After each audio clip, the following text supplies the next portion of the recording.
Hello, my name is Ralf Friedrichs. I'm an addiction recovery coach and the host of the Take Your Life Back Today show. As an addiction recovery coach, I want to share something with you. Let me be crystal clear to leave an everlasting impact upon you. Just imagine being buried alive. You're in a coffin, but you know you're not dead. You don't know how to get out of that coffin. You tried lifting the lid, but the enormous weight upon the lid prevents you from opening. You then try banging on the lid, so hopefully unsettle the dirt. Maybe somebody might notice and start digging their way down towards you. This is what it's like to feel at the lowest point of alcohol and drug addiction. You know you need help, you know you can't do it on your own, you just don't know where to turn. In reality, there are people standing by your grave. You just don't know that. You just think you're going to die. Usually, though, people don't think about death when they're habitually abusing drugs and alcohol. In order to feed an addiction, you have to be great at repressing the fear of death.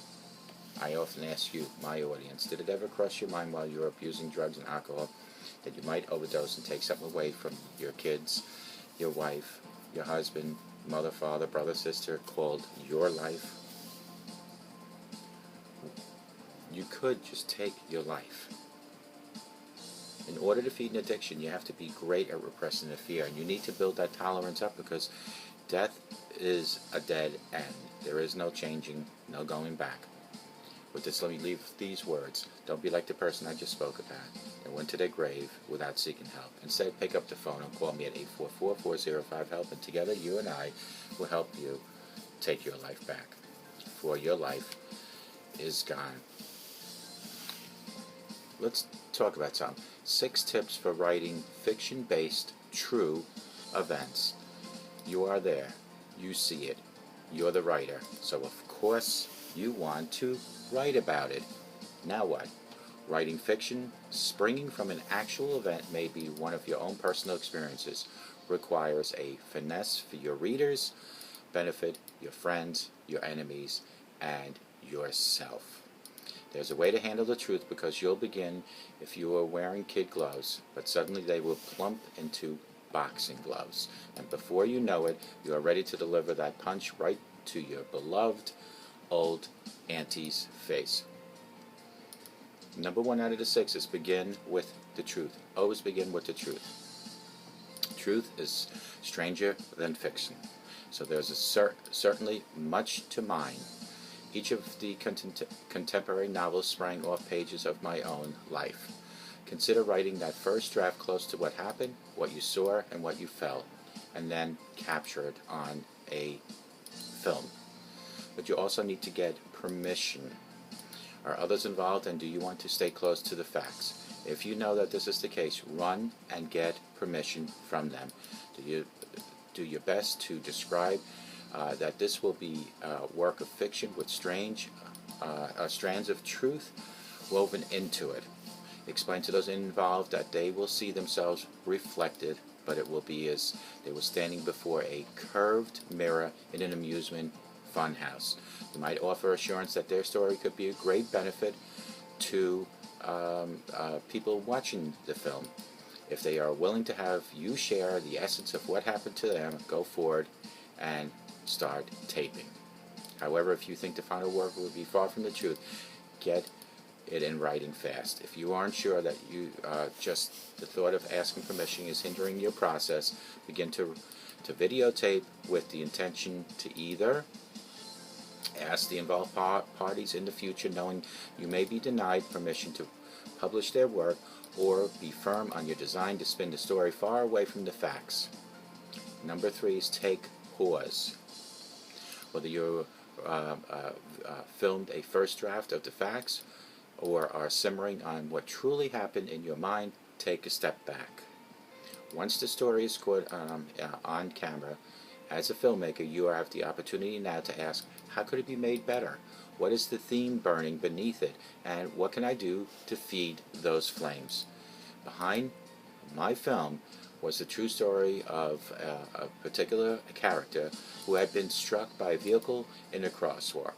By the writer of the particular film had begged that the question was, but instead of the stranger hitting her, it was someone that they knew. And then I ramped up the tension in my version of the film and made the person a grad student who was just crushing through the streets. It did take several drafts to come up with this plot, but it was a hit.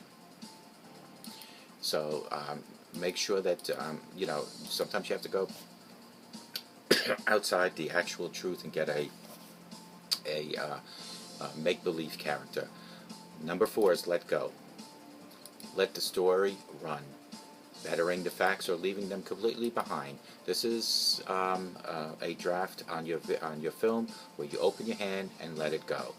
You are able to silence the voice saying, "That's not what happened, my friends," and let your characters run. Let them run through their own blossom story. Sometimes it's not good to go by the teleprompter, but just let them just read or say whatever's on their mind, and then you can edit out certain things. Number 5 is fact can feel fake.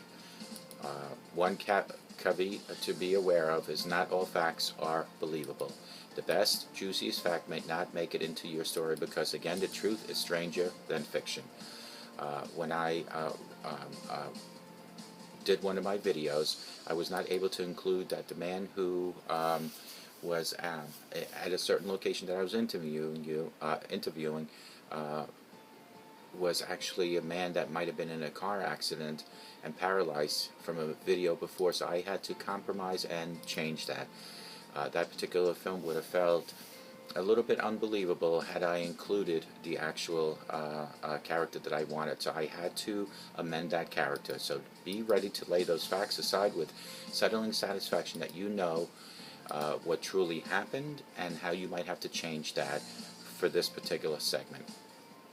Number 6, share the work's completion news. Finally, your video is done and you're ready to be submitted. Consider letting the people involved in your story know you have completed your work and show them the actual film prior to releasing it. Even if you didn't ask for their permission to, include them, be kind, and give those who inspired your story a chance to process the thought that you have filmed about a certain event. On occasion, you might want to also share a text for those who are involved to come on over and take a look at it.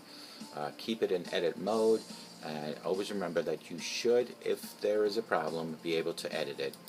It's a chance for them to wrestle through how the video looks, and if it's really what happened, or if they're uncomfortable with some of the things you might have put in there, and it gives them an opportunity to come to terms with the facts that they will be seeing on the big screen. It helps you a little to tell them that we can change this before I release it. And remember, always write from personal life with rich material for your film. With a few cautions, permissions from yourself and sometimes others, you may video tape to be shared far beyond the few people who live that particular moment. Filming can be rewarding to many viewers, so be brave, write a good plot, and let your story run into the camera, into people's living room, kitchens, as I do each and every day with my videos. So let today be the first day of your new film career. And remember this, you can be a filmmaker as long as you have a camera. There is no definition of a filmmaker other than having a video camera to film. If you have that, and you have a story behind it, you are a filmmaker. And may God bless you.